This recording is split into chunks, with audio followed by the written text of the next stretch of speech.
1. Your Invisible Power by Genevieve Behrend. Forward. These pages have been written with purpose and hope that their suggestions may furnish you a key to open up the way to the attainment of your desires, and to explain that fear should be entirely banished from your effort to obtain possession of the things you desire. This presupposes, of course, that your desire for possession is based upon your aspiration for greater liberty. For example, you feel that the possession of more money, lands, or friends will make you happier, and your desire for possession of these things arises from a conviction that their possession will bring you liberty and happiness. In your effort to possess, you will discover that the thing you most and ultimately need is to be, always, not spasmodically, your best self, that self which understands that the mistakes of those you love are simply misunderstandings. You're feeling that greater possessions, no matter of what kind they may be, will, of themselves bring you contentment or happiness, is a misunderstanding. No person, place or thing can give you happiness. They may give you cause for happiness and a feeling of contentment, but the joy of living comes from within. Therefore, it is here recommended, rather than otherwise, that you should make the effort to obtain the things which you feel will bring you joy, provided, as previously stated, that your desires are in accord with the joy of living. It is also desired, in this volume, to suggest the possibilities in store for all who make persistent effort to understand the law of visualization and make practical application of this knowledge on whatever plane he or she may be. The word effort, as here employed, is not intended to convey the idea of strain. All study and meditation should be without strain or tension. It has been my endeavor to show that by starting at the beginning of the creative action or the mental picture, certain corresponding results are sure to follow. While the laws of the universe cannot be altered, they can be made to work under specific conditions, thereby producing results for individual advancement which cannot be obtained under the spontaneous working of the law provided by nature. However far the suggestions I have given you of the possibilities in store for you through visualizing may carry you beyond your past experience, they nowhere break the continuity of the law of cause and effect.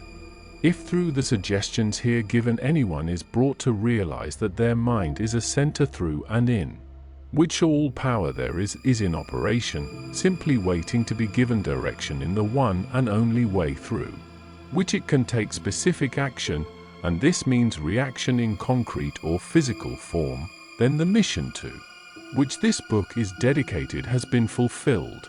Try to remember that the picture you think, feel, and see is reflected into the universal mind, and by the natural law of reciprocal action must return to you in either spiritual or physical form.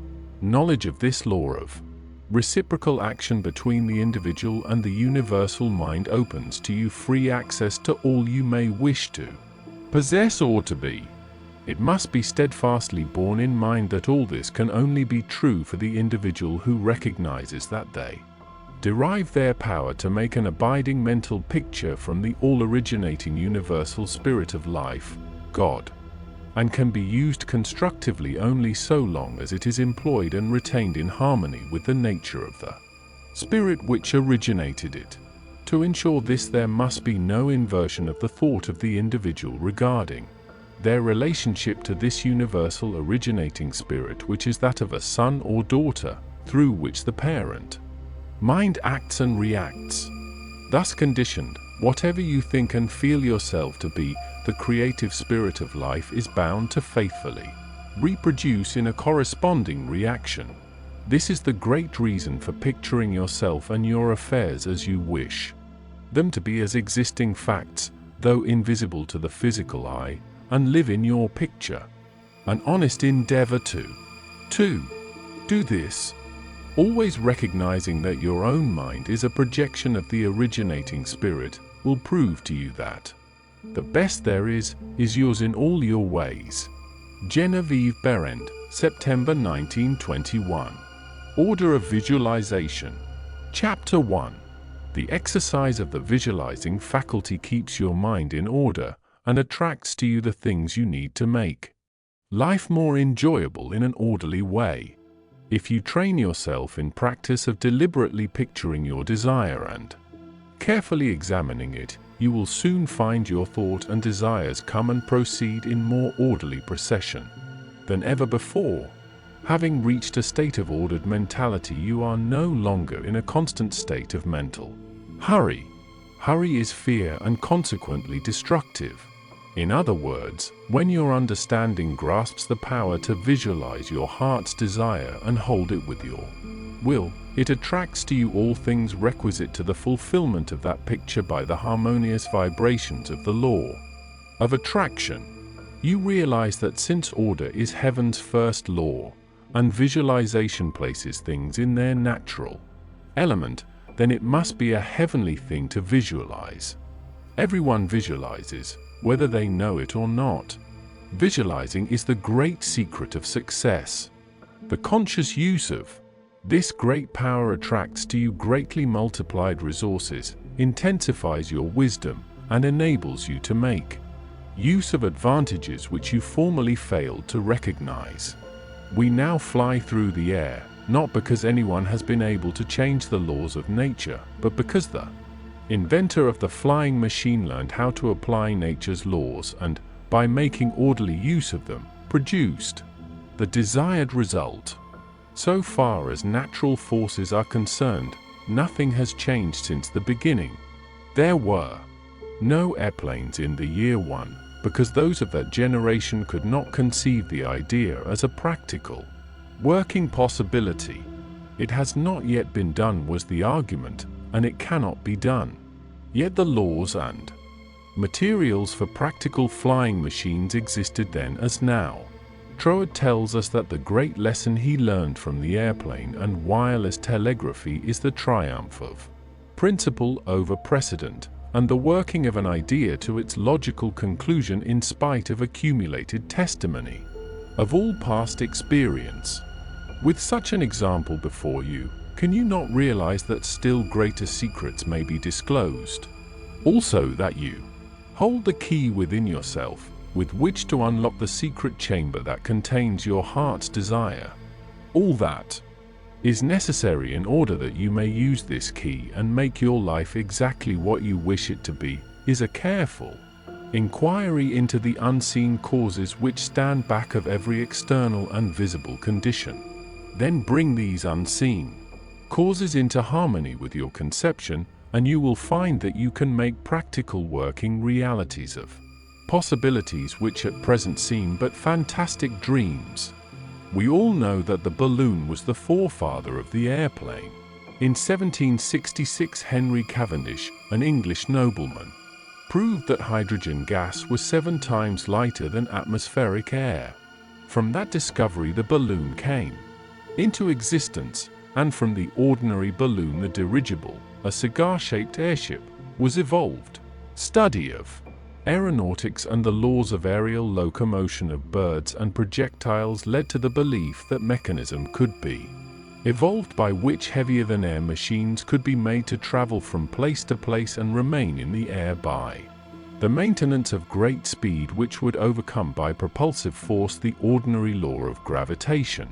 Professor Langley of Washington, who developed much of the theory which others afterward improved, was subjected to much derision when he sent a model airplane up only to have it bury its nose in the muddy water of the Potomac. But the Wright brothers, who experimented in the latter part of the 19th century, realized the possibility of traveling through the air in a machine that had no gas bag. They saw themselves enjoying this mode of transportation with great facility. It is said that one of the brothers would tell the other, when their varied experiments did not turn out as they expected, "It's all right, brother.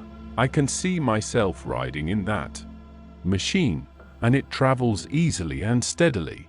Those Wright brothers knew what they wanted, and kept their pictures constantly before them. 3. In visualizing, or making a mental picture, you are not endeavoring to change the laws of nature. You are fulfilling them. Your object in visualizing is to bring things into regular order both mentally and physically. When you realize that this method of employing the creative power brings your desires, one after another, into practical material accomplishment, your confidence in the mysterious but unfailing law of attraction, which has its central power station in the very heart of your word picture, becomes supreme. Nothing can shake it. You never feel that it is necessary to take anything from anybody else. You have learned that asking and seeking have, receiving and finding as their correlatives. You know that all you have to do is to start the plastic substance of the universe flowing into the thought molds your picture desire provides. How to attract to yourself the things you desire. Chapter 2. The power within you which enables you to form a thought picture is the starting point of all there is. In its original state, it is the undifferentiated, formless substance of life. Your thought picture forms the mold, so to speak, into which this formless substance takes shape. Visualizing, or mentally seeing things and conditions as you wish them to be, is the condensing, the specializing power in you that might be illustrated by the lens of a magic lantern. The magic lantern is one of the best symbols of this imaging faculty. It illustrates the working of the creative spirit on the plane of the initiative and selection, or in its concentrated specializing form, in a remarkably clear manner. This picture slide illustrates your own mental picture, invisible in the lantern of your mind until you turn on the light of your will. That is to say, you light up your desire with absolute faith that the creative spirit of life, in you, is doing the work.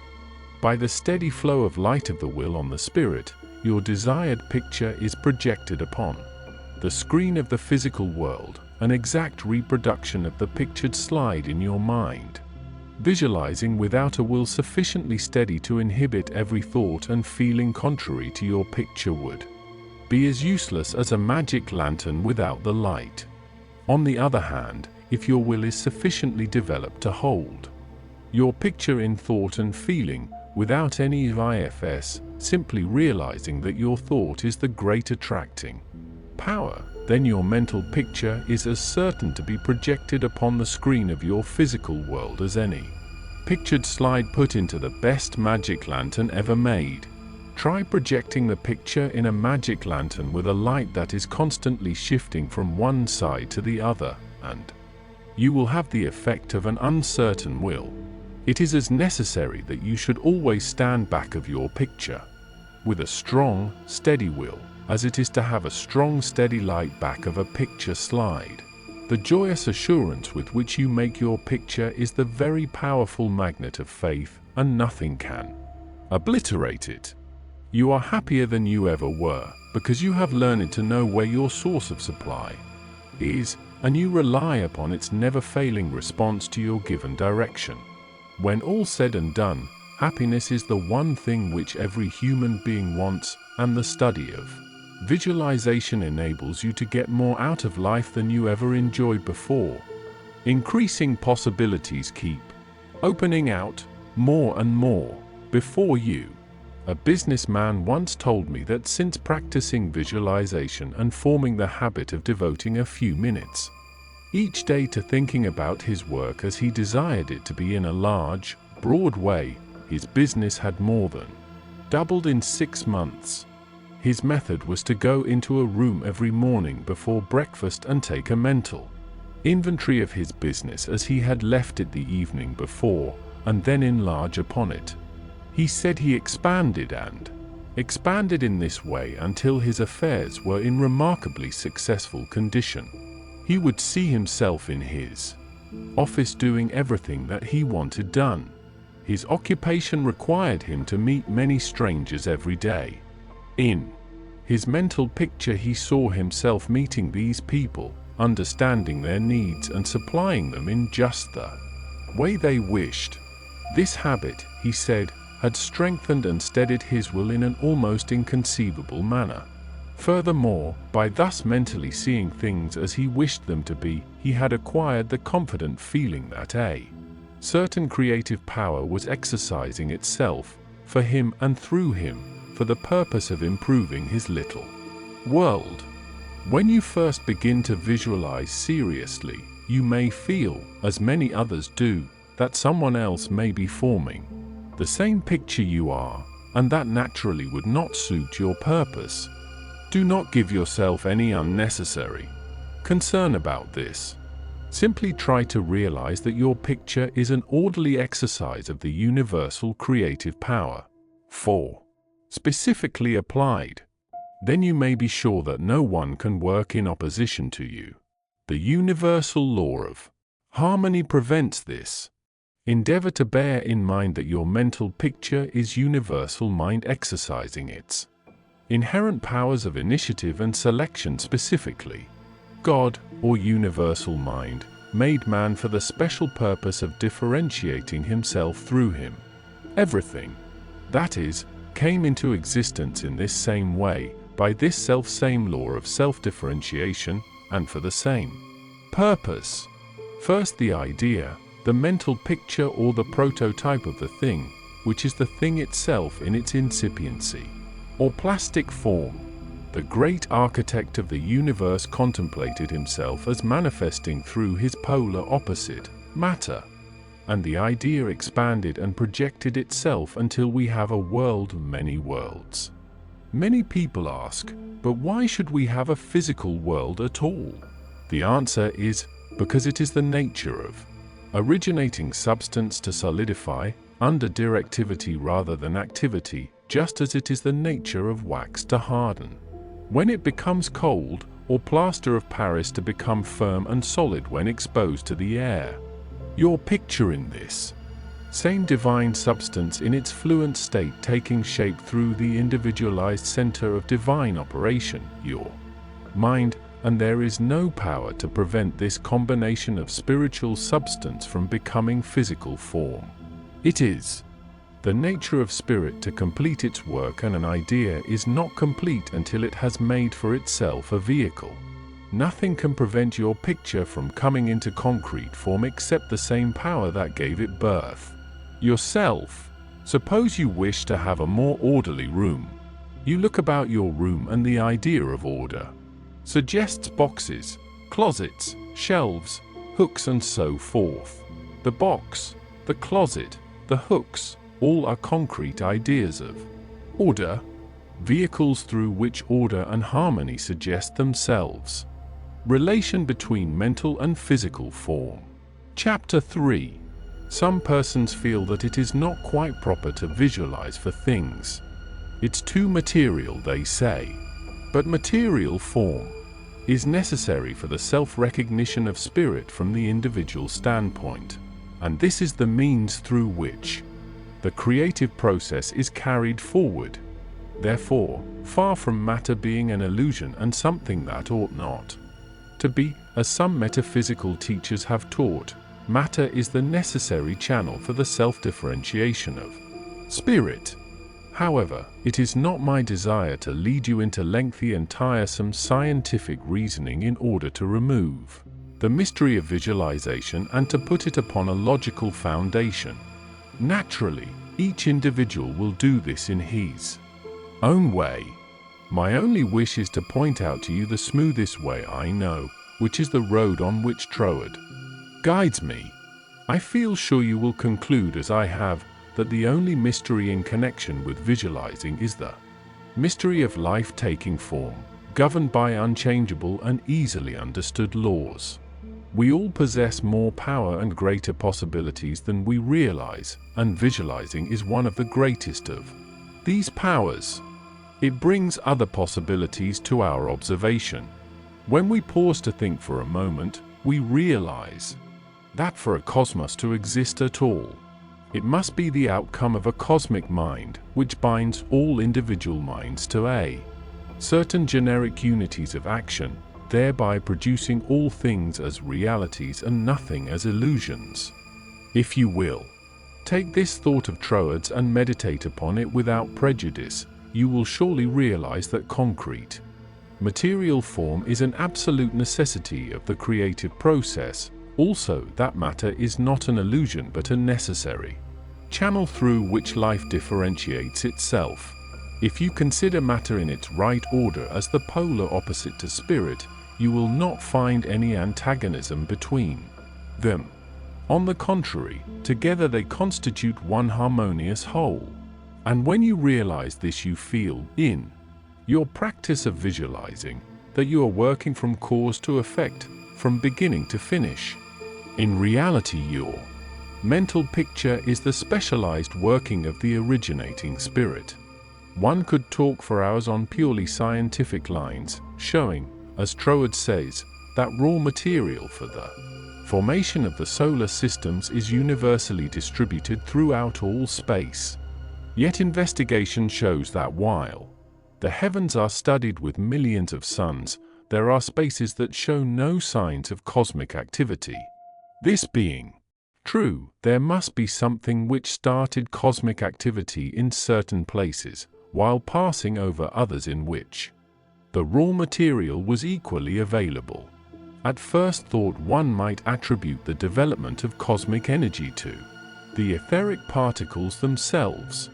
Upon investigation, however, we find this to be mathematically impossible in a medium which is equally distributed throughout space, for all its particles are in equilibrium. Therefore no one particle possesses in itself a greater power of originating motion than the other. 5. Thus we find that the initial movement, though working in and through the particles of primary substance, is not the particles themselves.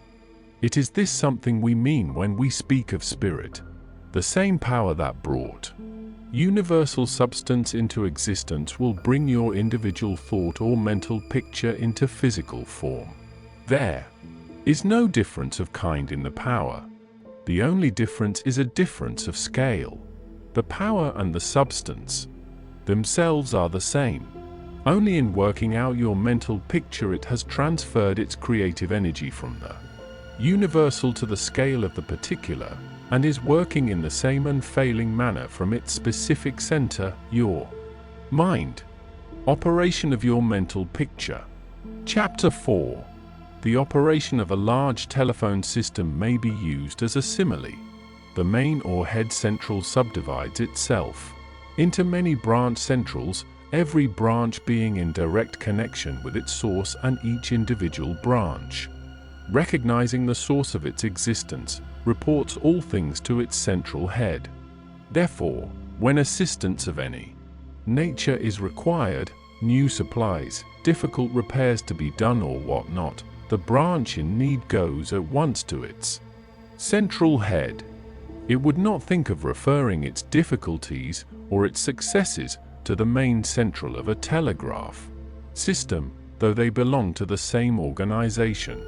These different branch centrals know that the only remedy for any difficulty must come from the central out of which they were projected.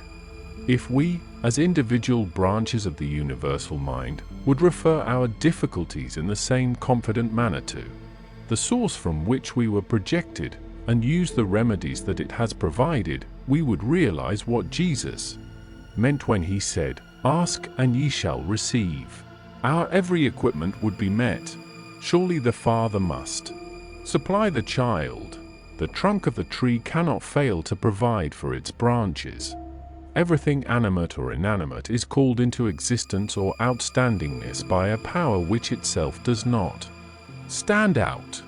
The power that creates the mental picture, the originating spirit substance of your pictured desire, does not stand out.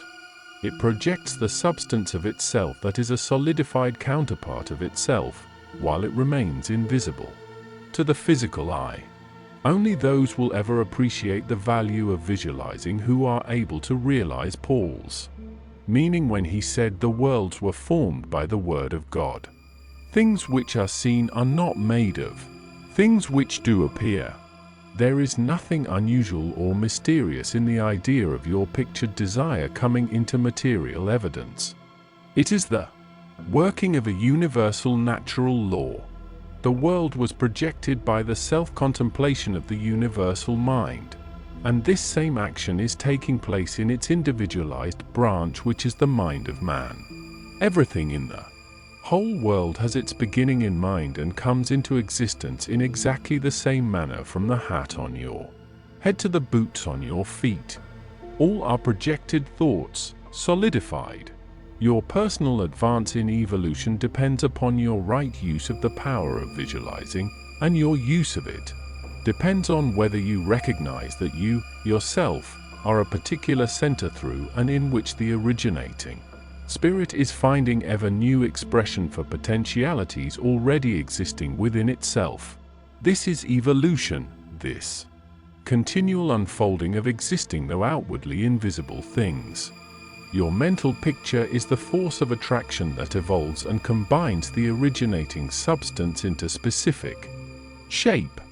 Your picture is the combining and evolving powerhouse, so to speak, through which the originating creative spirit expressed itself. Its creative action is limitless, without beginning and without end, and always progressive and orderly. It proceeds stage by stage, each stage being a necessary preparation for the one to follow. Now let us see if we can get an idea of the different stages by which the things in the world have come to be. Troward says, if we can get at the working principle which is producing these results, we can very quickly and easily give it personal application. First, we find that the thought of originating life or spirit about itself is its simple awareness of its own being, and this produced a primary ether, a universal substance out of which everything in the world must grow. Troward also tells us that though this awareness of being is a necessary foundation for any further possibilities, it is not much to talk about. It is the same with individualized spirit, which is yourself. Before you would entertain the idea of making a mental picture of your desire as being at all practical, you must have some idea of your being, of your I am, and just as soon as you are conscious of your I amness, you begin to wish to enjoy 6. The freedom which this consciousness suggests. You want to do more and be more, and as you fulfill this desire within yourself, localized spirit begins conscious activities in you. The thing you are most concerned with is the specific action of the creative spirit of life, universal mind. Specialized.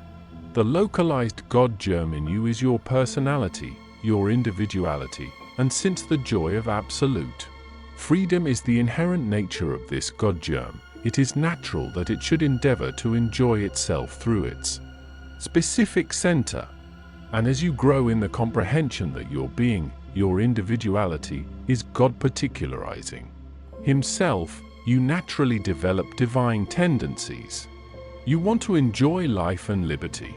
You want freedom in your affairs as well as in your consciousness, and it is natural that you should. Always with this progressive wish there is a faint thought picture.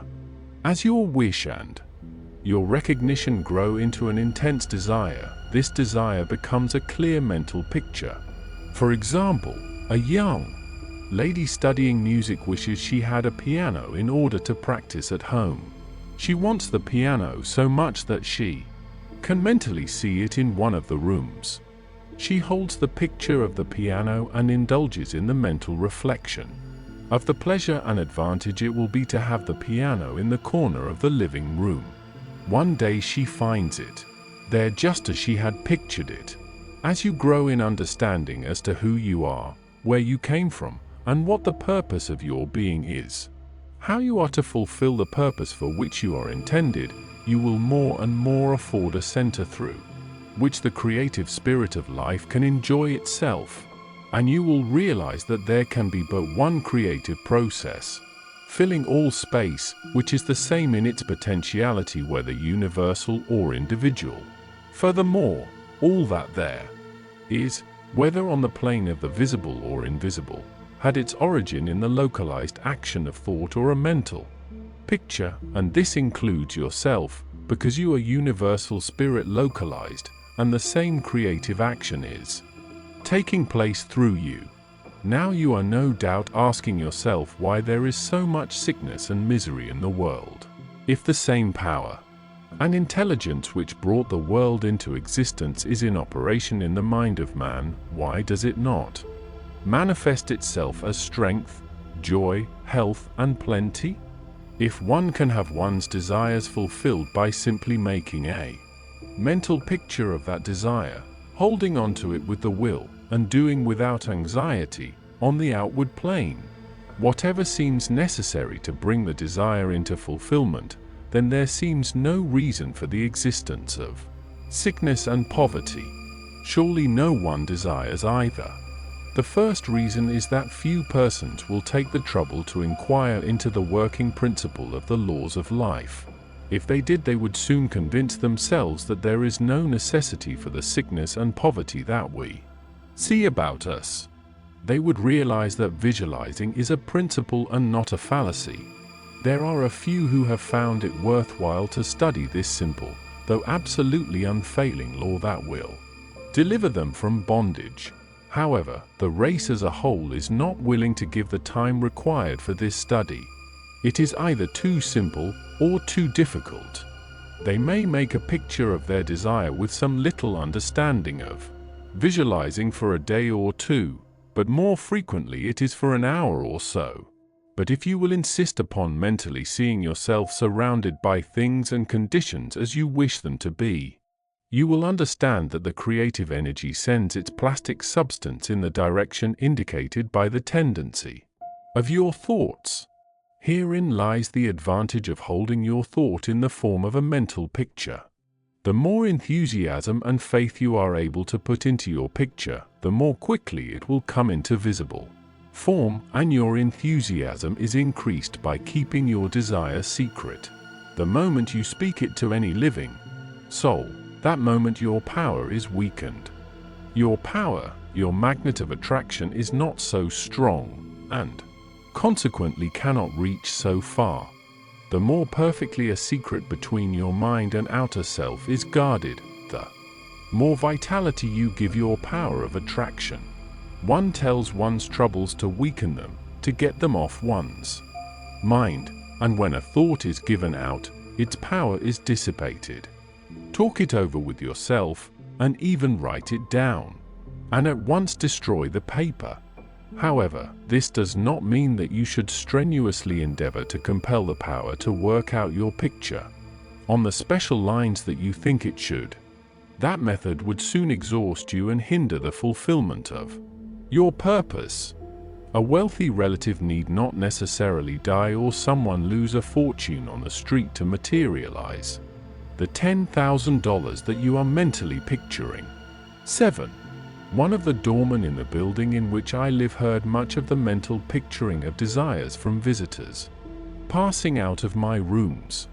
The average desire was for $500.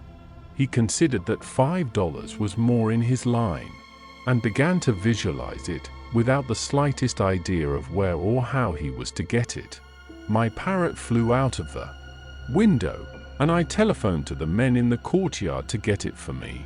One caught it and it bit him on the finger. The doorman, who had gloves on, and did not fear a similar hurt, took hold of it and brought it up to me. I gave him 5 $1 bills for the service.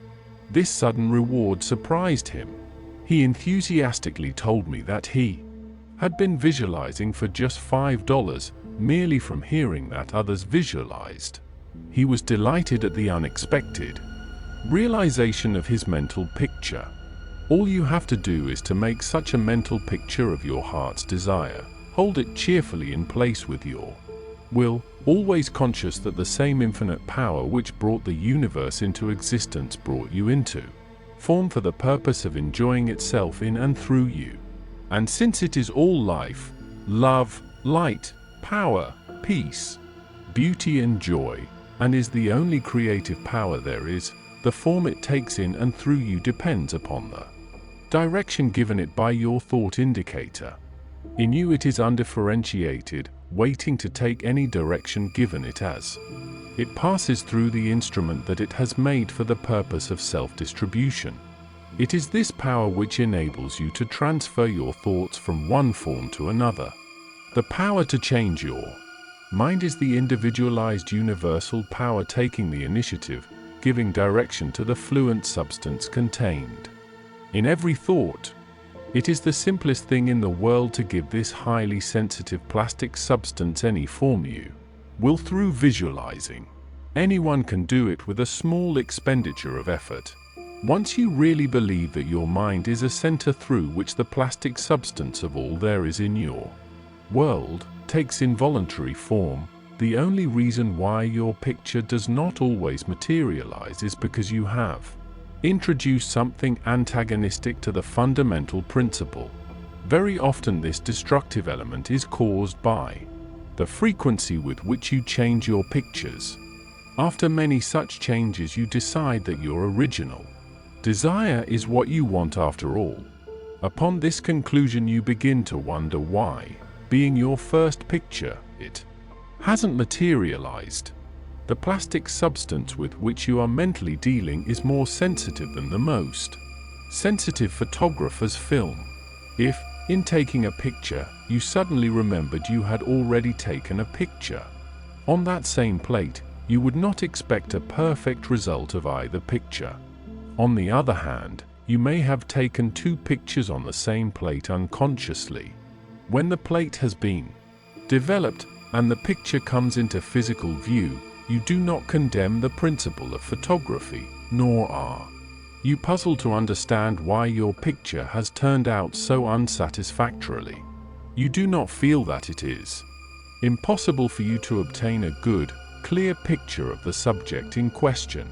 You know that you can do so by simply starting at the beginning, putting in a new plate, and determining to be more careful while taking your picture next time. These lines followed out, you are sure of a satisfactory result. If you will proceed in the same manner with your mental picture, doing your part in a correspondingly confident frame of mind, the result will be just as perfect. The laws of visualizing are as infallible as the laws governing photography. In fact, photography is the outcome of visualizing. Again, your results in visualizing and your desires may be imperfect or delayed through the misuse of this power, owing to the thought that the fulfillment of your desire is contingent upon certain persons or conditions. The originating principle is not in any way dependent upon any person, place or thing. It has no past and knows no future. The law is that the originating creative principle of life is the universal here and everlasting now. It creates its own vehicles through which to operate. Therefore, past experience has no bearing upon your present picture. So, do not try to obtain your desire through a channel that may not be natural for it, even though it may seem reasonable to you. Your feeling should be that the thing, or the consciousness which you so much desire, is normal and natural, a part of yourself, a form for your evolution. If you can do this, there is no power to prevent. You're enjoying the fulfillment of the picture you have in hand, or any other. Expressions from beginners. Chapter 5. Hundreds of persons have realized that visualizing is an Aladdin's lamp to him with a mighty will. General Fox says that his feelings were so outraged during the Franco-Prussian War in 1870 that he visualized himself 8. Leading a French army against the Germans to victory. He said he made his picture, smoked his pipe and waited. This is one result of visualizing we are all familiar with. A famous actress wrote a long article in one of the leading Sunday papers last winter, describing how she rid herself of excessive body fat and weight by seeing her figure constantly as she wished to be. A very interesting letter came to me from a doctor's wife while I was lecturing in New York. She began with the hope that I would never discontinue my lectures on visualization, making humanity realize the wonderful fact that they possess the method of liberation within themselves. Relating her own experience, she said that she had been born on the east side of New York in the poorest quarter. From earliest girlhood she had cherished a dream of marrying a physician someday. This dream gradually formed a stationary mental picture. The first position she obtained was in the capacity of a nursemaid in a physician's family. Leaving this place, she entered the family of another doctor.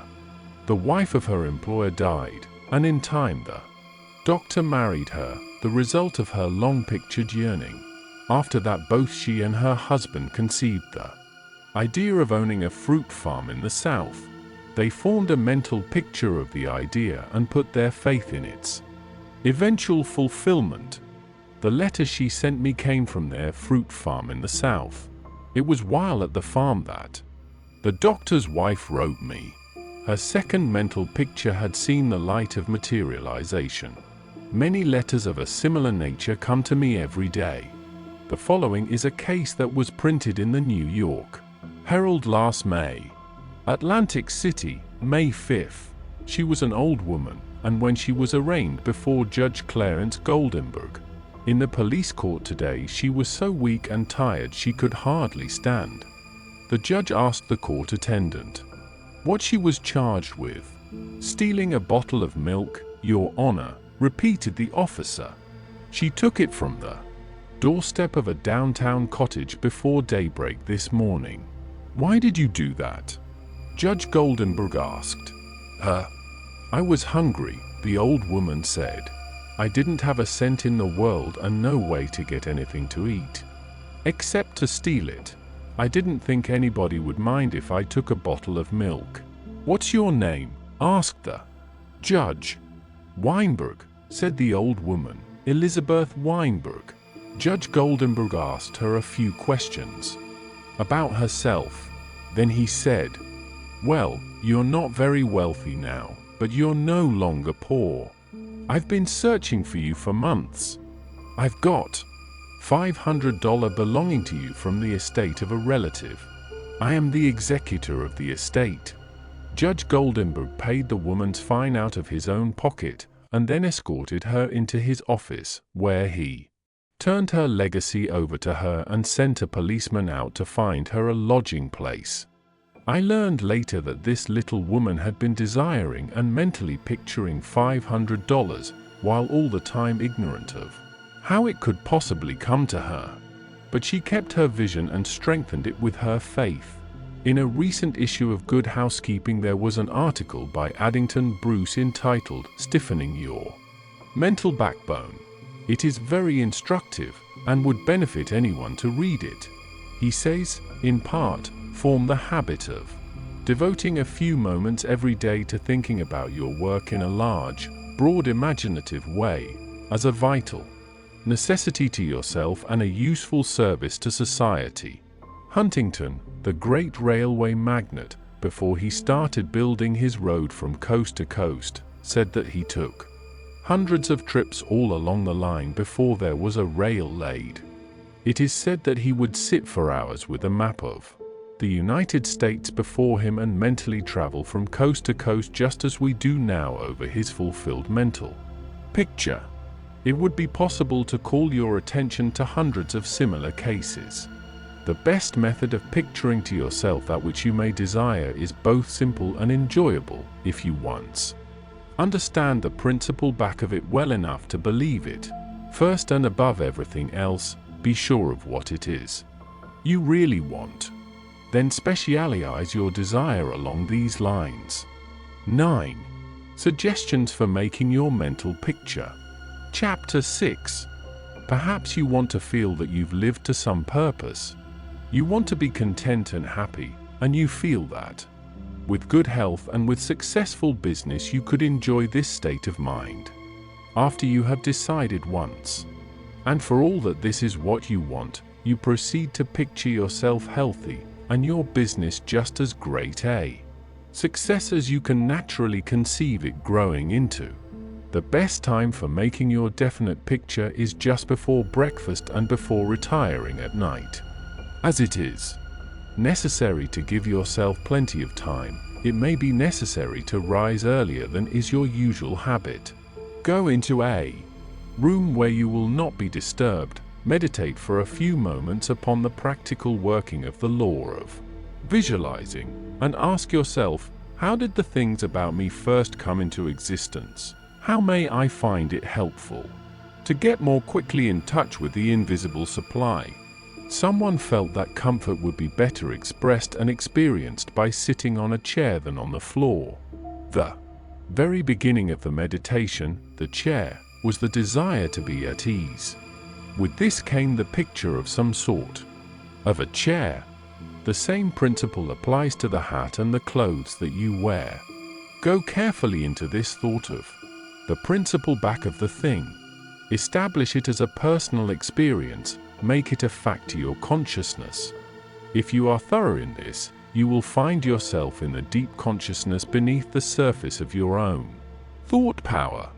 Then open a window, take about 10 deep breaths, and during the time draw a large imaginary circle of light around you. As you inhale, keeping yourself in the center of this circle of light, see great rays of light coming from the circle and entering your body at all points, centralizing itself at your solar plexus. Hold the breath a few moments at this central light of your body, the solar plexus, then slowly exhale. As you do this mentally, see imaginary rays or sprays of light going up through the body and down and out through the feet. Mentally spray your entire body with this imaginary light. When you have finished the breathing exercise, sit in a comfortable upright chair and mentally know there is but one life, one substance, and this life substance of the universe is finding pleasure in self-recognition in you. Repeat some affirmation of this kind until you feel the truth and reality of the words that you are affirming. Then begin your picture. Whether your desire is for a state of consciousness or a possession, large or small, begin at the beginning. If you want a house, begin by seeing yourself in the kind of house you desire. Go all through it, taking careful note of the rooms, where the windows are situated, and such other details as help you to feel the reality of your concept. You might change some of the furniture and look into some of the mirrors just to see how healthy, wealthy, and happy you look. Go over your picture again and again until you feel the reality of it, then write it all down just as you have seen it, with the feeling that the best there is mine. There is no limit to me, because my mind is a center of divine operation, and your picture is as certain to come true in your physical world as the sun is to shine. Things to remember. Chapter 7. In using your thought power for the production of new conditions. 1. Be sure to know what conditions you wish to produce. Then weigh carefully to what further results the accomplishment of your desire will lead. 2. By letting your thought dwell upon a mental picture, you are concentrating the creative spirit to this center, where all its forces are equally balanced. 3. Visualizing brings your objective mind into a state of equilibrium which enables you to consciously direct the flow of spirit to a definitely recognized purpose and to carefully guide your thought from including a flow in the opposite direction. 10. 4. You must always bear in mind that you are dealing with a wonderful potential energy which is not yet differentiated into any particular mold, and that by the action of your mind you can differentiate it into any specific mold that you will. Your picture assists you to keep your mind fixed on the fact that the inflow of this creative energy is taking place. Also, by your mental picture you are determining the direction you wish the sensitive creative power to take, and by doing this the externalization of your picture is a certainty. 5. Remember when you are visualizing properly that there is no strenuous effort on your thoughts to hold your thought forms in place.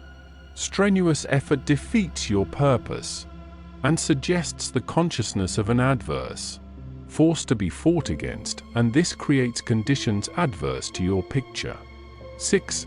By holding your picture in a cheerful frame of mind, you shut out all thoughts that would disperse the spiritual nucleus of your picture. Because the law is creative in its action, your pictured desire is certain of accomplishment. 7. The seventh and great thing to remember in visualizing is that you are making a mental picture for the purpose of determining the quality you are giving to the previously undifferentiated substance and energy rather than to arrange the specific circumstances for its manifestation. That is the work of creative power itself. It will build its own forms of expression quite naturally, if you will allow it, and save you a great deal of needless anxiety. What you really want is expansion in a certain direction, whether of health, wealth, or what not, and so long as you get it, as you surely will, if you confidently hold to your picture, what does it matter whether it reaches you by some channel which you thought you could count upon, or through some other of whose existence you had no idea? You are concentrating energy of a particular kind for a particular purpose. Bear this in mind and let specific details take care of themselves, and never mention your intention to anyone.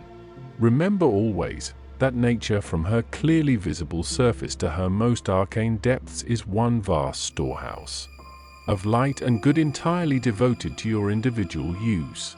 Your conscious oneness with the great whole is the secret of success, and when once you have fathomed this, you can enjoy your possession of the whole or a part of it at will, because by your recognition you have made it, and can increasingly make it yours. Never forget that every physical thing, whether for you or against you, was a sustained thought before it was a thing. Thought as thought is neither good nor bad, it is creative action and always takes physical form. Therefore, the thoughts you dwell upon become the things you possess or do not possess. Why I took up the study of mental science. Chapter 8.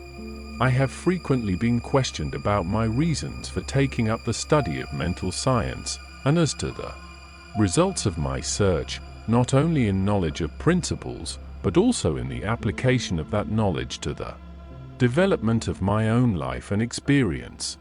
Such inquiries are justifiable, because one who essays the role of a messenger and teacher of psychological truths can only be effective and convincing as he or she has tested them in the laboratory of mental experience. This is particularly true in my case, as the only personal pupil of Thomas Troward, the greatest master of mental science of the present day, whose teaching is based upon the relation borne by the individual mind toward the universal creative mind which is the giver of life, and the manner in which that relation may be invoked to secure expansion and fuller expression in the individual life. The initial impulse toward the study of mental science was an overwhelming sense of loneliness. In every life, there must come some such experiences of spiritual isolations as, at that period, pervaded my life. Notwithstanding the fact that each day found me in the midst of friends, surrounded by mirth and gaiety, there was a persistent feeling that I was alone in the world. I had been a widow for about 3 years, wandering from country to country, seeking for peace of mind. 11. The circumstances and surroundings of my life were such that my friends looked upon me as an unusually fortunate young woman. Although they recognized that I had sustained a great loss when my husband died, they knew that he had left me well provided for, free to go anywhere at pleasure, and having many friends. Yet, if my friends could have penetrated my inmost emotions, they would have found a deep sense of emptiness and isolation. This feeling inspired a spirit of unrest that drove me on and on in fruitless search upon the outside for that which I later learned could only be obtained from within. I studied Christian Science, but it gave me no solace, though fully realizing the great work the scientists were doing, and even having the pleasure and privilege of meeting Mrs. Eddy personally. But it was impossible for me to accept the fundamental teachings of Christian Science and make practical application of it. When about to abandon the search for contentment and resign myself to resume a life of apparent amusement, a friend invited me to visit the great seer and teacher, Abdu'l-Baha. After my interview with this most wonderful of men, my search for contentment began to take a change. He had told me that I would travel the world over, seeking the truth, and when I had found it would speak it out. The fulfillment of the statement of this great seer then seemed to be impossible, but it carried a measure of encouragement and at least indicated that my former seeking had been in the wrong direction. I began in a feeble and groping way to find contentment within myself, for had he not intimated that I should find the truth? That was the big thing, and about the only thing I remember of our interview. A few days later, upon visiting the office of a New Thought practitioner, my attention was attracted to a book on his table entitled The Edinburgh Lectures on Mental Science by Thomas Troward. It interested me to see that Troward was a retired divisional judge from the Punjab, India.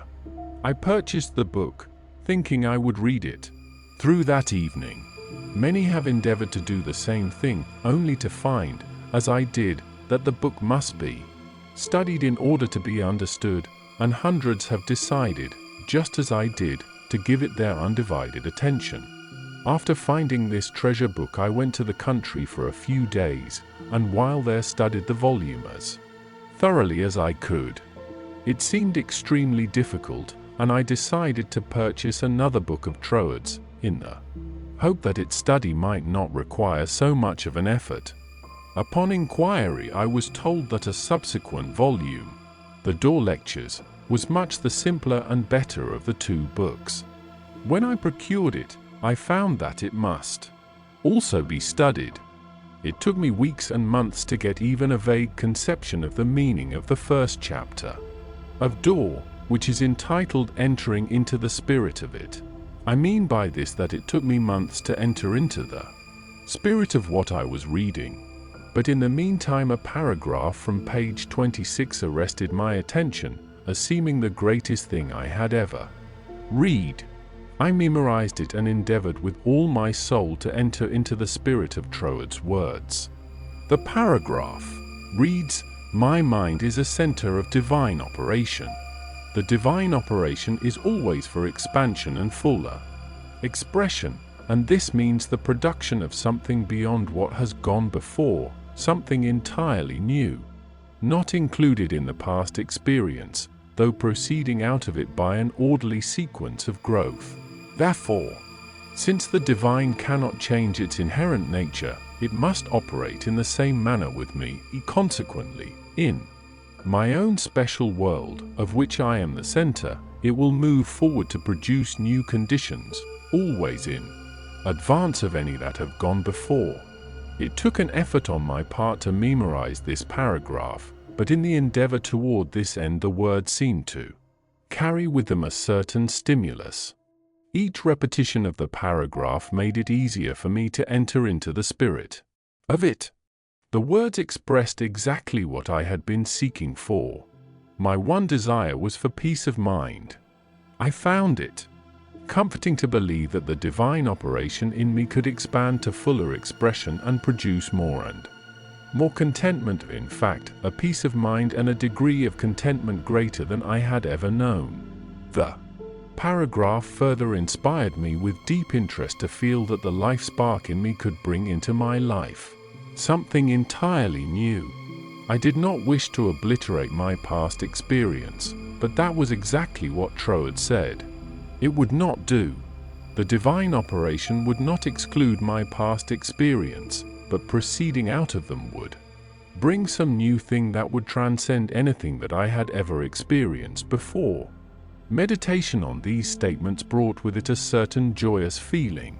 What a wonderful thing it would be if I could accept and sincerely believe, beyond all doubt, that this one statement of Troward's was true. Surely the divine could not change its inherent nature, and since divine life is operating in me, I must be divinely inhabited, and the divine in me must operate just as it operates upon the universal plane. This meant that my whole world of circumstances, friends, and conditions would ultimately become a world of contentment and enjoyment of which I am the center. This would all happen just as soon as I was able to control my mind and thereby provide concrete center around which the divine energies could play. 12.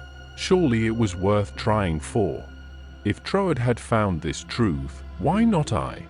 The idea held me to my task. Later I determined to study with the man who had realized and given to the world so great a statement. It had lifted me from my state of despondency. The immediate difficulty was the need for increased finances. How I attracted to myself $20,000. Chapter 9. In the laboratory of experience in which my newly revealed relation to divine operation was to be tested, the first problem was a financial one. My income was a stipulated one, quite enough for my everyday needs. But it did not seem sufficient to enable me to go comfortably to England where Troward lived and remain for an indefinite period to study with so great a teacher as he must be. So before inquiring whether Troward took pupils, or whether I would be eligible in case he did, I began to use the paragraph I had memorized. Daily, in fact, almost hourly, the words were in my mind. My mind is a center of divine operation, and divine operation means expansion into something better than has gone before. From the Edinburgh lectures I had read something about the law of attraction, and from the chapter of causes and conditions I had gleaned a vague idea of visualizing. So every night, before going to sleep, I made a mental picture of the desired $20,000. $21,000 bills were counted over each night in my bedroom, and then, with the idea of more emphatically impressing my mind with the fact that this $20,000 was for the purpose of going to England and studying with Troward, I wrote out my picture, saw myself buying my steamer ticket, walking up and down the ship's deck from New York to London, and, finally, saw myself accepted as Troward's pupil. This process was repeated every morning and every evening, always impressing more and more fully upon my mind Troward's memorized statement, "My mind is a center of divine operations." I endeavored to keep this statement in the back part of my consciousness all the time, with no thought in mind as how the money might be obtained. Probably the reason why there was no thought of the avenues through which the money might reach me was because I could not possibly imagine where the $20,000 would come from. So I simply held my thought steady and let the power of attraction find its own ways and means.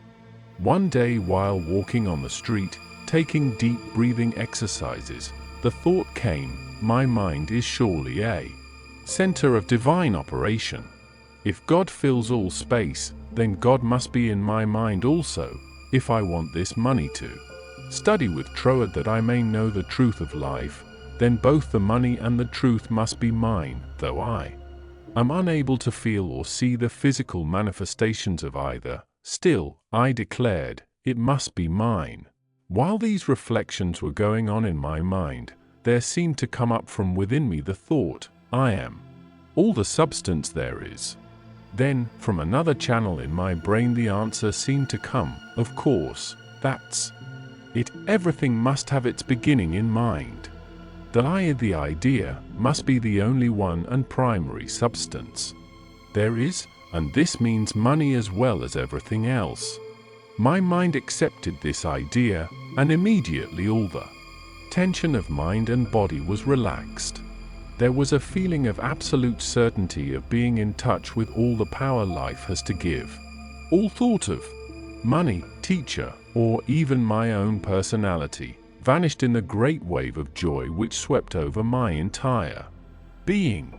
I walked on and on with this feeling of joy steadily increasing and expanding until everything about me seemed aglow with resplendent light. Every person I passed was illuminated as I was. All consciousness of personality had disappeared, and in its place there came that great and almost overwhelming sense of joy and contentment. That night when I made my picture of the $20,000, it was with an entirely changed aspect. On previous occasions, when making my mental picture, I had felt that I was waking up something within myself. This time there was no sensation of effort. I simply counted over the $20,000. Then, in a most unexpected manner, from a source of which I had no consciousness at the time, there seemed to open a possible avenue through which the money might reach me. At first it took great effort not to be excited. It all seemed so wonderful, so glorious to be in touch with supply. But had not Troward cautioned his readers to keep all excitement out of their minds in the first flush of realization of union with infinite supply, and to treat this fact as a perfectly natural result that had been reached? 13. Through our demand?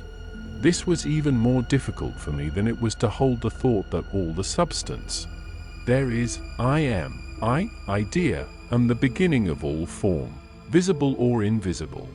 Just as soon as there appeared a circumstance which indicated the direction through which the $20,000 might come, I not only made a supreme effort to regard the indicated direction calmly as the first sprout of the seed I had sown in the absolute, but left no stone unturned to follow up that direction by fulfilling my part. By so doing, one circumstance seemed naturally to lead to another, until, step by step, my desired $20,000 was secured. To keep my mind poised and free from excitement was my greatest effort. This first concrete fruition of my study of mental science as expounded by Troward's book had come by a careful following of the methods he had outlined. In this connection, therefore, I can offer to the reader no better gift than to quote Troward's book, The Edinburgh Lectures, from which may be derived a complete idea of the line of action I was endeavoring to follow. In the chapter on causes and conditions he says, to get good results, we must properly understand our relation to the great impersonal power we are using. It is intelligent, and we are intelligent, and the two intelligences must cooperate. We must not fly in the face of the law expecting it to do for us what it can only do through us, and we must therefore use our intelligence with the knowledge that it is acting as the instrument of a greater intelligence, and because we have this knowledge we may and should cease from all anxiety as to the final result. In actual practice we must first form the ideal conception of our object with the definite intention of impressing it upon the universal mind. It is this thought that takes such thought out of the region of mere casual fancies, and then affirm that our knowledge of the law is sufficient reason for a calm expectation of a corresponding result, and that therefore all necessary conditions will come to us in due order.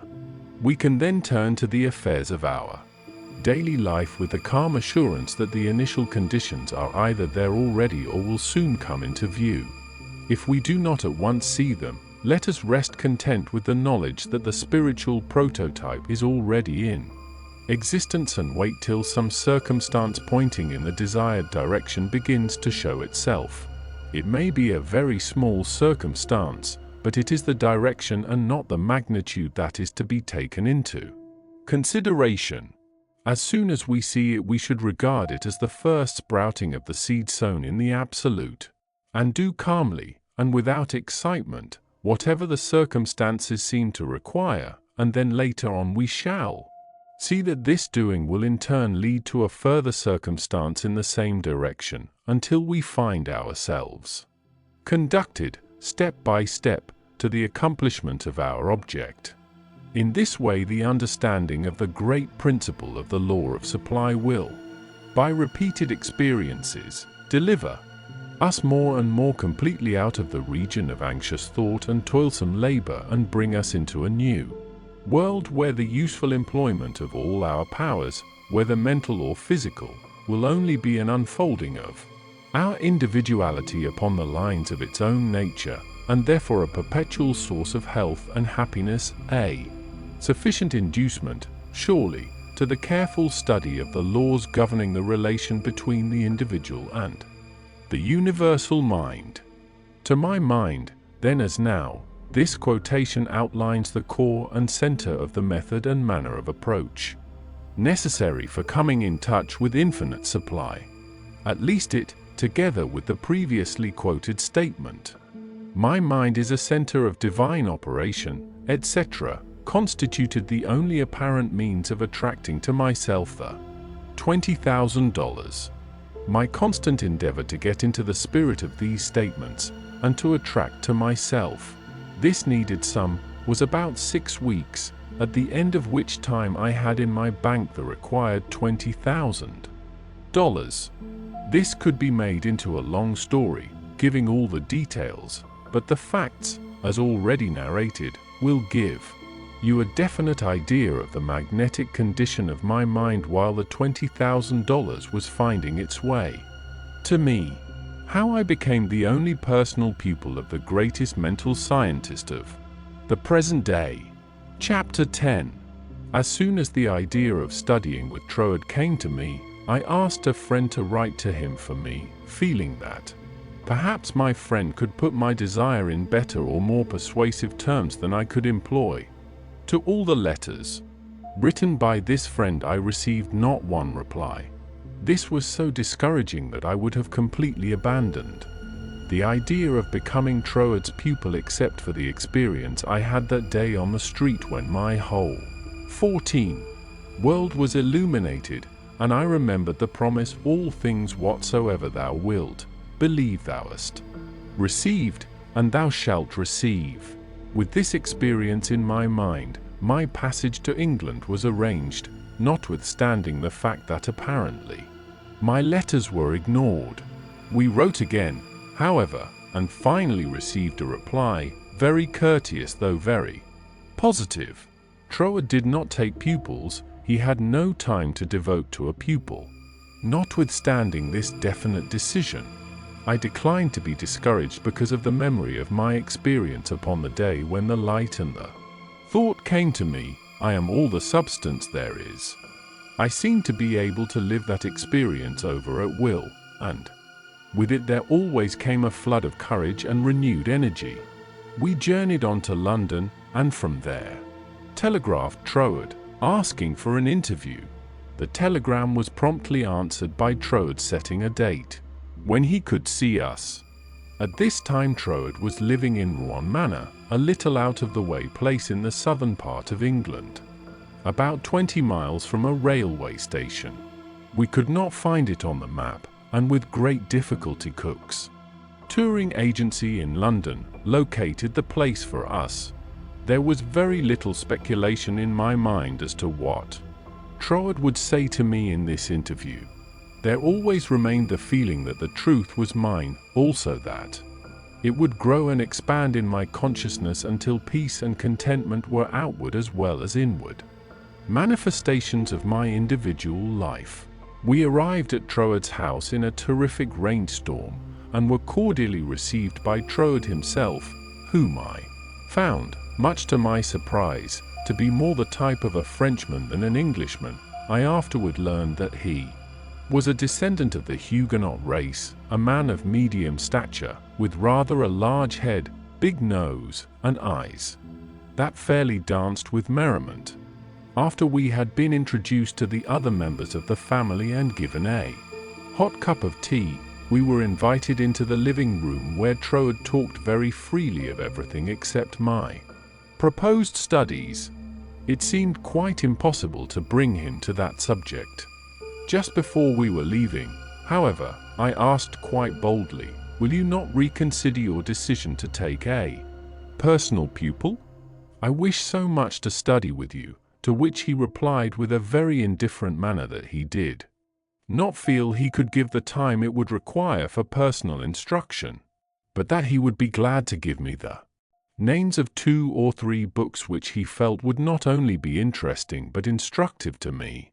He said he felt much flattered and pleased that I had come all the way from America to study with him, and as we walked out Through the lane from his house to our automobile, his manner became less indifferent, a feeling of sympathy seemed to touch his heart, and he turned to me with the remark, "You might write to me, if so inclined, after you get to Paris, and perhaps, if I have time in the autumn, we could arrange something, though it does not seem possible now." I lost no time in following up his very kind invitation to write. My letters were all promptly and courteously answered, but there was never a word of encouragement as to my proposed studies.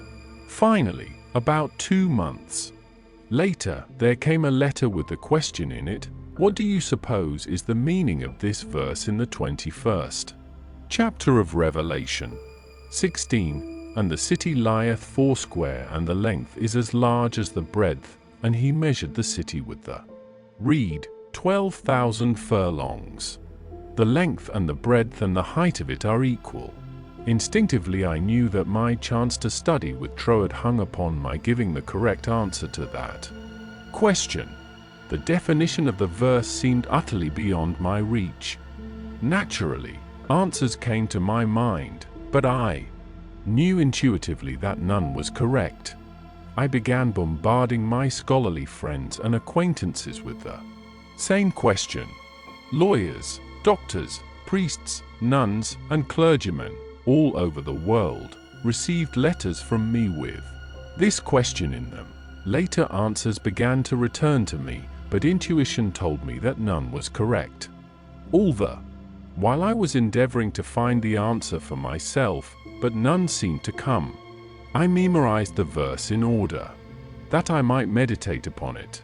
I began a search of Paris for the books Troward had recommended to me, and after 2 or 3 days' search we crossed the River Seine to the Alder site to go into some of the old bookstores there. They were out of print, and these were the best places to find them in.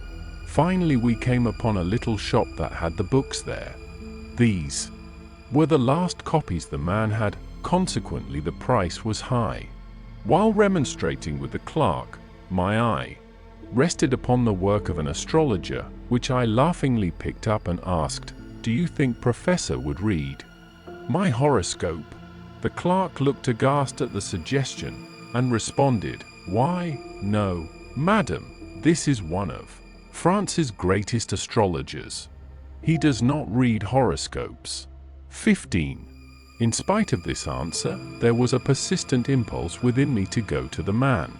The friend who had accompanied me in my search for the books remonstrated with me, and tried in every way to dissuade me from going to the famous astrologer, but I insisted, and she went with me.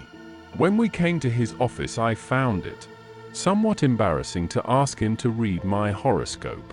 Nevertheless, there was nothing to do but put the question.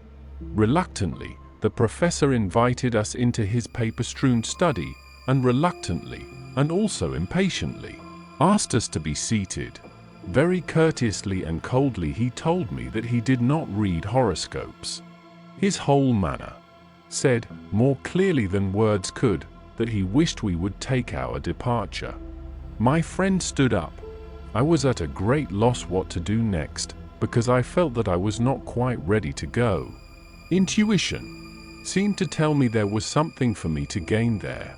Just what it was I was unable to define, so I paused a moment, much to my friend's displeasure, when one of the professor's enormous Persian cats jumped into my lap. "Get down, Jack!" the professor shouted. "What does it mean?" he seemed to ask himself.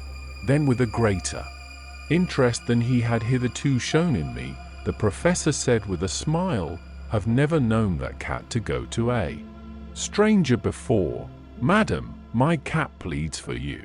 I also now feel an interest in your horoscope, and if you will give me the data, it will give me pleasure to write it out for you." There was a great feeling of happiness in me. When he made this statement, he concluded by saying, "I do not feel that you really care for your horoscope." The truth of this statement shocked me, because I did not care about a horoscope, and could not give any reason why I was letting him do it. However, he said, May I call for your data next Sunday afternoon? On Sunday afternoon at the appointed time, the professor arrived, and I was handing him the slip of paper with all the data of my birth, etc., when the idea came to me to ask the professor for the answer to the question about the 16th verse of the 21st chapter of Revelation. The thought was instantly carried into effect, and I found myself asking this man what he thought this verse meant. Without pausing to think it over, he immediately replied, "It means, the city signifies the truth, and the truth is non-invertible. Every side from which you approach it is exactly the same." Intuitively and undoubtingly I recognized this answer as the true one, and my joy knew no bounds, because I felt sure that with this correct answer in my possession, Troward would accept me as his pupil in the fall. As the great astrologer was leaving, I explained to him all about my desire to study with Troward, how I had come from New York City for that express purpose, seemingly to no avail, until the answer to this test question had been given to me by him. He was greatly interested and asked many questions about Troward, and when asked if he would please send me his bill, he smilingly replied, "Let me know if the great Troward accepts you as his pupil," and bade me good afternoon. I hastened to my room to send a telegram to Troward giving my answer to the question about the 16th verse of the 21st chapter of Revelation. There was an immediate response from Troward that said, "Your answer is correct. I'm beginning a course of lectures on the Great Pyramid in London. If you wish to attend them, we'll be pleased to have you, and afterward, if you still wish to study with me, I think it can be arranged." On receipt of this reply, preparations were at once made to leave Paris for London. I attended all the lectures, receiving much instruction from them, after which arrangements were made for my studying with Troward. 2 days before leaving for Cornwall, I received the following letter from Troward, clearly indicating the line of study he gave me. 31 Stanwick Road, W. Kensington, England, November 8, 1912. Dear Mrs. Behrend, I think I had better write you a few lines with regard to your proposed studies with me, as I should be sorry for you to be under any misapprehension and so to suffer any disappointment.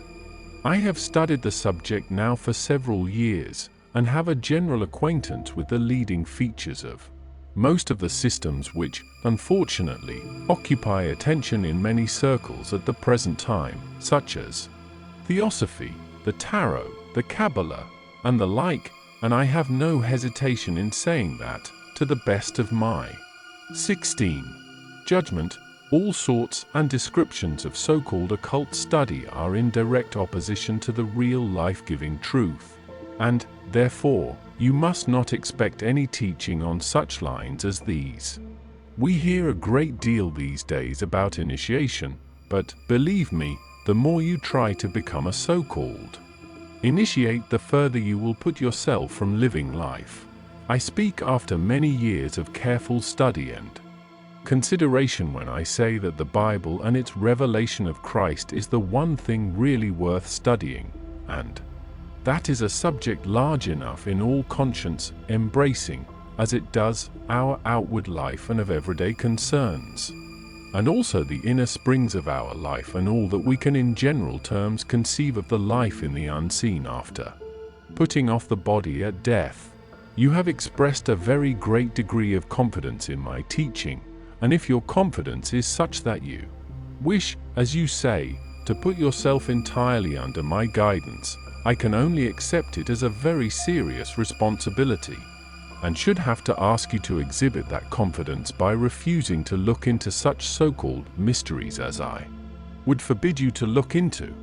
I am speaking from experience, but the result will be that much of my teaching will appear to be very simple, perhaps to some extent dogmatic, and you will say you have heard much of it before. Faith in God, prayer and worship, approach to the Father through Christ, all this is in a certain sense familiar to you, and all I can hope to do is perhaps to throw a little more light on these subjects, that they may become to you not merely traditional words, but present living facts. I have been thus explicit as I do not want you to have any disappointment, and also I should say that our so-called course of study will be only friendly conversations at such times as we can fit them in, either you coming to our house or I to yours, as may be most convenient at the time. Also, I will lend you some books that will be helpful, but they are very few, and in no sense occult. Now, if all this falls in with your ideas, we shall, I am sure, be very glad to see you at Rouen Manor, and you will find that the residents there, though few, are very friendly and the neighborhood very pretty. But, on the other hand, if you feel that you want some other source of learning, do not mind saying so, only you will never find any substitute for Christ.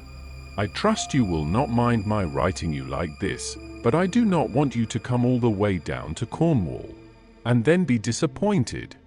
With kindest regards, yours sincerely, signed, T. Troward.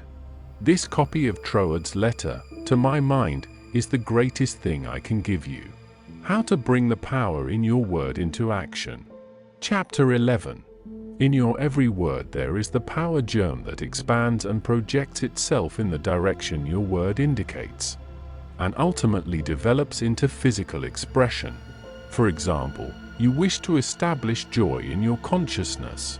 Just repeat the word joy secretly, persistently, and emphatically. The joy germ begins to expand and project itself until your whole being is filled with joy. This is not a mere fancy, but a truth. Once you experience this power, you will daily prove that these facts have not been fabricated to fit a theory, but the theory has been built up by careful observation of facts. Everyone knows that joy comes from within. Another may give you cause for joy, but no one can be joyous for you. Joy is a state of consciousness, and consciousness is purely Troward says, mental. 17. Mental faculties always work under something which stimulates them, and this stimulus may come either from without, through the external senses, or from within by the consciousness of something not perceptible on the physical plane. The recognition of this interior source of stimulus enables you to bring into your consciousness any state you desire. Once a thing seems normal to you, it is as surely yours, through the law of growth and attraction, as it is yours to no addition after you have the conscious use of figures. This method of repeating the word makes the word in all of its limitless meaning yours, because words are the embodiment of thoughts, and thought is creative, neither good nor bad, simply creative. This is the reason why faith builds up and fear destroys. Only believe, and all things are possible unto you. It is faith that gives you dominion over every adverse circumstance or condition. It is your word of faith that sets you free, not faith in any specific thing or act, but simple faith in your best self in all ways. It is because of this ever-present creative power within the heart of the word that makes your health, your peace of mind, and your financial condition a reproduction of your most habitual thought. Try to believe and understand this, and you will find yourself master of every adverse circumstance or condition, a prince of power. How to increase your faith. Chapter 12. But you ask, how can I speak the word of faith when I have little or no faith? Every living thing has faith in something or somebody. It is the quality of the creative energy in the positive faith thought which gives it vitality, not the form it takes. Even intense fear is alive with faith. You fear smallpox because you believe it possible for you to contract it. You fear poverty and loneliness because you believe them possible for you. It is your habitual tendency of thought that reappears in your mind, your body, and your affairs, not the occasional thought upon some specific line or desire. It is the faith which understands that every creation had its birth in the womb of thought or words that gives you dominion over all things, your lesser self included, and this feeling of faith is increased and intensified through observing what it does. This observation is the observation of your state of consciousness when you did, not when you hoped you might, but feared it was too good to be true. How did you feel that time when you simply had to bring yourself into a better frame of mind and did, or you had to have a certain thing and got it? Live these experiences over again and again, mentally, until you really feel in touch with the self that knows and does, and the best there is yours. The reward of increased faith. Chapter 13. Because you have expanded your faith into the faith and laws of the universe that know no failure, your faith in the best of yourself, the principle of life in you, has brought you into conscious realization that you are not a victim of the universe, but a part of it. Consequently, there is that within yourself which is able to make conscious contact with the universal principle of law and power, and enables you to press all the particular laws of nature, whether visible or invisible, into serving your particular demand or desire, and thereby you find yourself master, not a slave of any situation. Troward tells us that this mastering is to be accomplished by knowledge, and the only knowledge which will afford this purpose in all its measureless immensity is the knowledge of the personal element in universal spirit, and its reciprocity to our own personality. In other words, the words you think, the personality you feel yourself to be, are all reproductions in miniature or specialized God or universal spirit. All your word thoughts were God word forms before they were yours. The words you use are the instruments, channels, through which the creative energy takes shape. Naturally, this sensitive creative power can only reproduce in accordance with the instrument through which it passes. All disappointments and failures are the result of endeavoring to think one thing and produce another. This is just as impossible as it would be for an electric fan to be used for lighting purposes, or for water to flow through a crooked pipe in a straight line. 18. The water must take the shape of the pipe through which it flows. Even more truly, this sensitive, invisible, fluent substance must reproduce outwardly the shape of the thought word through which it passes. This is the law of its nature. Therefore, it logically follows, as a man thinketh, so is he. Hence, when your thought or word form is in correspondence with the eternal constructive and forward movement of the universal law, then your mind is the mirror in which the infinite power and intelligence of the universe sees itself reproduced, and your individual life becomes one of harmony. How to make nature respond to you. Chapter 14. It should be steadily borne in mind that there is an intelligence and power in all nature and all space that is always creative and infinitely sensitive and responsive. The responsiveness of its nature is twofold: it is creative and amenable to suggestion. Once the human understanding grasps this all-important fact, it realizes the simplicity of the law of life. All that is necessary is to realize that your mind is a center of divine operation, and consequently contains that within itself which accepts suggestions, and expect all life to respond to your call, and you will find suggestions which tend to the fulfillment of your desire coming to you, not only from your fellow men, but also from the flowers, the grass, the trees, and the rocks, which will enable you to fulfill your heart's desire, if you act upon them in confidence on this physical plane. Faith without works is dead, but faith with works sets you absolutely free. Faith with works, what it has accomplished. Chapter 15. It is said of Tyson, the great Australian millionaire, that the suggestion to make the desert land of Australia blossom as the rose came to him from a modest little Australian violet while he was working as a bushman for something like 3 shillings a day. He used to find these friendly little violets growing in certain places in the woods, and something in the flower touched something akin to itself in the mind of Tyson, and he would sit on the side of his bunk at night and wonder how flowers and vegetable life could be given an opportunity to express itself in the desert land of Australia. No doubt he realized that it would take a long time to save enough money to put irrigating ditches in the desert lands, but his thought and feeling were sure it could be accomplished, and if it could be done, he could do it.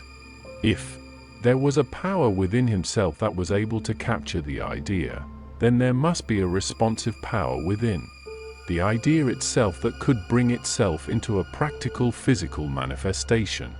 He resolutely put aside all questions as to the specific ways and means which would be employed in bringing his desire into physical manifestation, and simply kept his thoughts centered upon the idea of making fences and seeing flowers and grass where none existed. Since the responsiveness of reproductive creative power is not limited to any local condition of mind, his habitual meditation and mental picture set his ideas free to roam in an infinitude and attract to themselves other ideas of a kindred nature.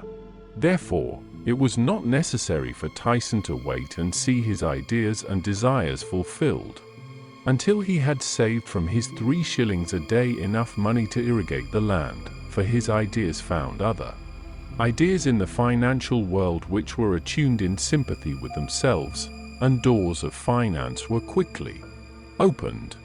All charitable institutions are maintained upon the principle of the responsiveness of life. If this were not true, no one would care to give, simply because another needed.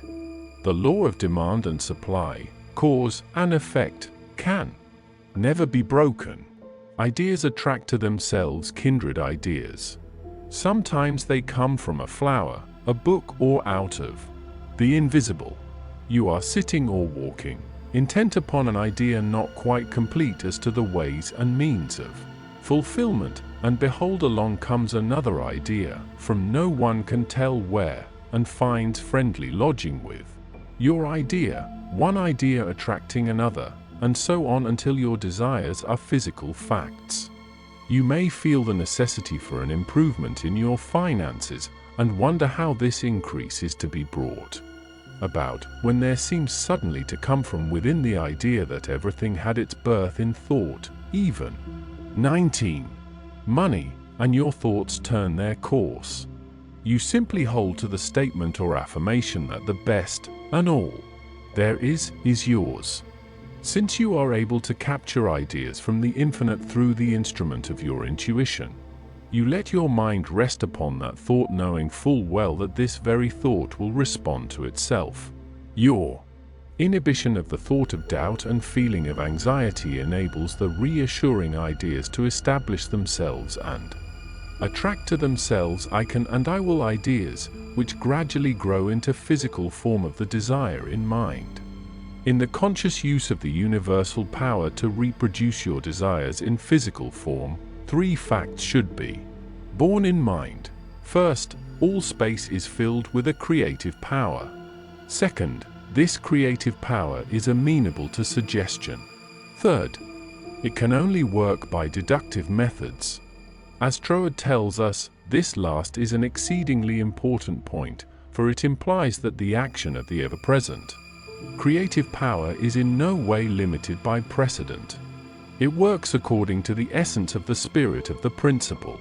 In other words, this universal power takes its creative direction from the word you give it. Once man realizes this great truth, it becomes the most important of all his consideration with what character this sensitive reproductive power is invested. It is the unvarying law of this creative life principle that as a man thinketh in his heart, so is he. If you realize the truth that the only creative power can be to you only what you feel and think it to be, it is willing and able to meet your demands. Troward says, if you think your thought is powerful, then your thought is powerful. As a man thinketh in his heart, so is he, is the law of life, and the creative power can no more change this law than an ordinary mirror can. Reflect back to you a different image than the object you hold before it. As you think, so are you does not mean as you tell people you think, or as you would wish the world to believe you think. It means your innermost thoughts, that place where no one but you knows. None can know the Father save the Son, and no one can know the Son but the Father. Only the reproductive creative spirit of life knows what you think until your thoughts become physical facts and manifest themselves in your body, your brain, or your affairs. Then everyone with whom you come into contact may know, because the Father, the intelligent creative energy which heareth in secret, hears your most secret thoughts, rewards you openly, reproduces your thoughts in physical form. As you think you know, that is what you become should be kept in the background of your mind constantly. This is watching and praying without ceasing, and when you are not feeling quite up to par to physically pray, suggestions as to how to pray or ask, believing you have already received. Chapter 16. Scientific Thinking, Positive Thought. Suggestions for practical application. Try, through careful, positive, enthusiastic, though not strenuous, thought, to realize that the indescribable, invisible substance of life fills all space, that its nature is intelligent, plastic, subjective substance. 5 o'clock in the morning is the best time to go into this sort of meditation. If you will retire early every night, for 1 month, before falling asleep, impress firmly upon your subjective mind the affirmation, "My Father is the ruler of all the world, and is expressing his directing power through me." You will find that the substance of life takes form in the molds of your thoughts. Do not accept the above suggestion simply because it is given to you. Think it over carefully until the impression is made upon your own subconscious mind understandingly. Rise every morning, as was suggested before, at 5 o'clock, sit in a quiet room in a straight-backed chair, and think out the affirmation of the previous evening. And you will realize and be able to put into practice your princely power with the realization to some extent, at least, that your mind really is a center through which all the creative energy and power there is taking form. Scientific prayer. The principle underlying scientific prayer. 20. In prayer for a change in condition, physical, mental or financial for yourself or another, bear in mind that the fundamental necessity for the answer to prayer is the understanding of the scientific statement. Ask, believing you have already received, and you shall receive. This is not as difficult as it appears on the surface, once you realize that everything has its origin in the mind, and that which you seek outwardly, you already possess. No one can think a thought in the future. Your thought of a thing constitutes its origin. Therefore, the thought form of the thing is already yours as soon as you think it. Your steady recognition of this thought possession causes the thought to concentrate, to condense, to project itself and to assume physical form, to get rich through creation. The recognition or conception of new forces of wealth is the loftiest aspiration you can take into your heart, for it assumes and implies the furtherance of all noble aims. Items to be remembered about prayer for yourself or another. Remember that that which you call treatment or prayer is not, in any sense, hypnotism. It should never be your endeavor to take possession of the mind of another. Remember that it should never be your intention to make yourself believe that which you know to be untrue. You are simply thinking into God or first cause with the understanding that if a thing is true at all, there is a way in which it is true throughout the universe. Remember that the power of thought works by absolutely scientific principles. These principles are expressed in the language of the statement, "As a man thinketh in his heart, so is he." This statement contains a world of wisdom, but man's steady recognition and careful application of the statement itself is required to bring it into practical use. Remember that the principles involved in being as we think in our heart are elucidated and revealed by the law. As you sow, you shall reap. Remember that your freedom to choose just what you will think, just what thought possession you will affirm, and claim constitutes God's gift to you. It shows how First Cause has endowed every man with the power and ability to bring into his personal environment whatever he chooses. Cause and effect in reference to getting. If you plant an acorn, you get an oak. If you sow a grain of corn, you reap a stalk and many kernels of corn.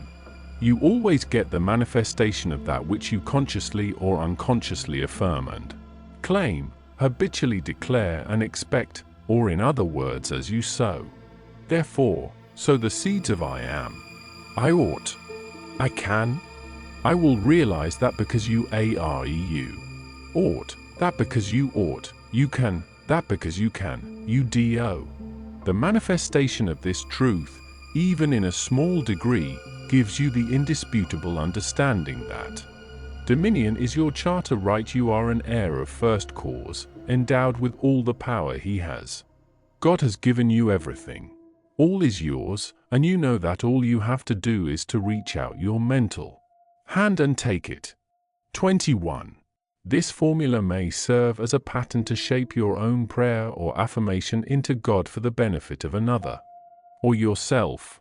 If for another, you speak the Christian name of the person you wish to help, then dismiss their personality entirely from your consciousness. Intensify your thought by meditating upon the fact that there is that in you which finds the way, which is the truth and is the life. You are affirming this fact, believing that since you are thinking this, it is already yours. Having lifted up your feeling to the central idea of this meditation, you examine your own consciousness to see if there is aught which is unlike God. If there is any feeling of fear, worry, malice, envy, hatred, or jealousy, turn back in your meditation to cleanse your thought through the affirmation that God's love and purity fill all space, including your heart and soul. Reconcile your thought with the love of God, always remembering that you are made in the image and likeness of love. Keep this cleansing thought in mind until you feel that you have freed your consciousness entirely of all thoughts and feelings other than love and unity with all humanity. Then, if denials do not disturb you, deny all that is unlike your desired manifestation. This accomplished, you almost overlay your denial with the affirmative thought that you are made in the image and likeness of God, and that you already have your desire fulfilled in its original spiritual or thought form. Closing of prayer. Prayer as a method of thought is a deliberate use of the law which gives you the power of dominion over everything which tends in any way to hamper your perfect liberty. You have been given life that you may enjoy it more and more fully. The steady recognition of this truth makes you declare yourself a prince of power. You recognize, accept, and use this power as a child of a king, and hence dominion is your birthright. Then, when you feel the light of this great truth flooding your consciousness, open the floodgates of your soul in heartfelt praise that you have the understanding that the Creator and His creation are one. Also that the Creator is continually creating through His creation. Close your treatment in the happy assurance that the prayer which is fulfilled is not a form of supplication but a steady habitual affirming that the Creator of all creation is operating specifically through you. Therefore, the work must be perfectly done. Your mind is a center of divine operation. Hints for application and practice.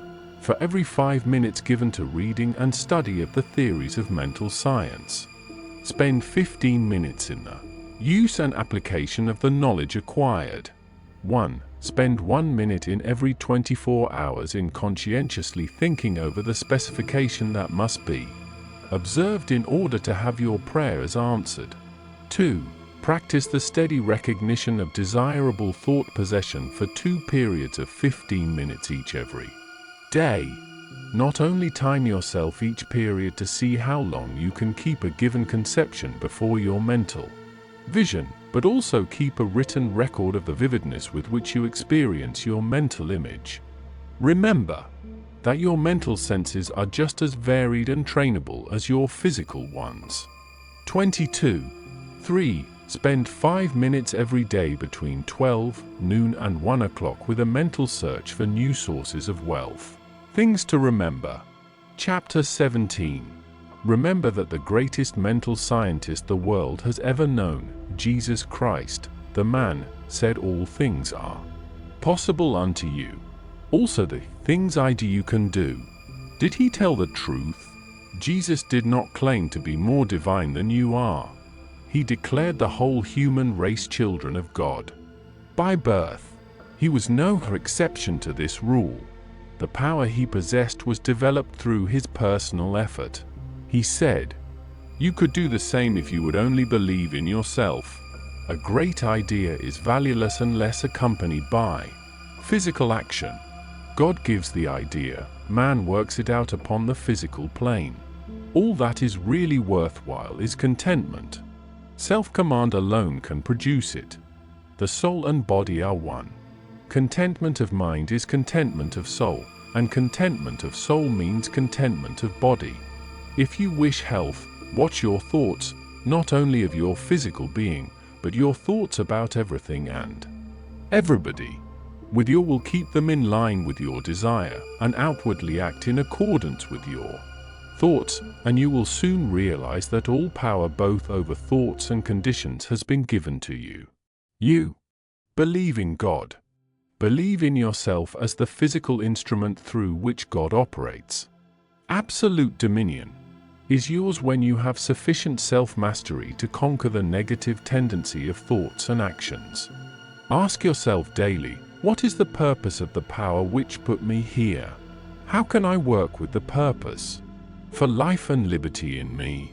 Upon having decided these questions, endeavor hourly to fulfill them. You are a law unto yourself. If you have a tendency to overdo anything, eat, drink, or blame circumstances for your misfortunes, conquer that tendency with the inward conviction that all power is yours outwardly. Eat less, drink less, blame circumstances less, and the best there is will gradually grow in the place where the worst seem to be. Always remember that all is yours to use, as you will. You can if you will you do. God the Father blesses you with all he has to give. Make good godly use of it. The reason for greater success when you first began your studies and demonstrations in mental science is that your joy and enthusiasm at the simple discovery of the power within was greater than you have been able to put into your understanding later. With increased understanding put increasing joy and enthusiasm, and the results will correspond.